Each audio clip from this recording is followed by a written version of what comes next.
The history of humanity has been one of political instability, assassination plots, betrayal, invasions, civil wars, revolutions, vote rigging, election violence.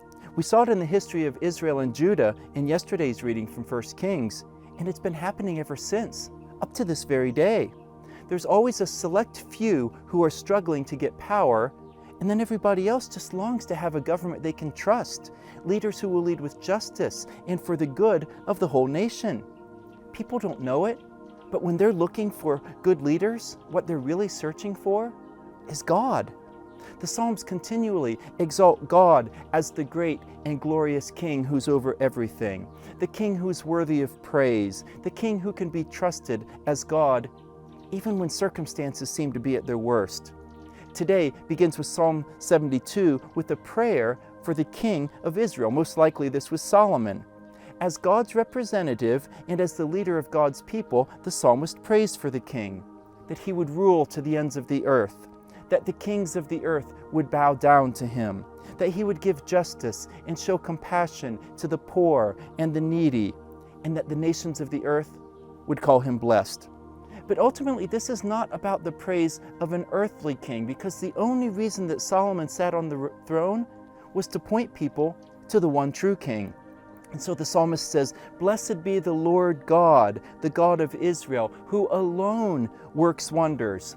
Blessed be not the name of Solomon, but the glorious name of God forever and ever. May the whole earth be filled with his glory." Then in Psalm 73, though, we get a picture of how sometimes we struggle to really trust him as our king. In the psalm, Asaph is having a really hard time. He's been serving the Lord faithfully, yet he's going through all kinds of suffering. And not only that, he looks around the world and he sees the wicked who don't care anything at all about God, prospering and having an easy and comfortable life. And Asaph says, "I almost lost my faith because of this. I thought to myself, what's the point of keeping myself pure and walking with the Lord if this is what I get for it?" He says he became so bitter that he was senseless, like an animal before the Lord, until he came into the sanctuary of God, until he was in God's presence. And when he was in God's presence, he remembered who God is. He remembered why he had given his life to serve him. And so he trusts God now to deal with the wicked in his time and in his way. He remembers that God is always with him, even when things are hard, and that the goodness of his life is not evidenced by the goodness of his circumstances. He says, "As for me, the nearness of God is my good."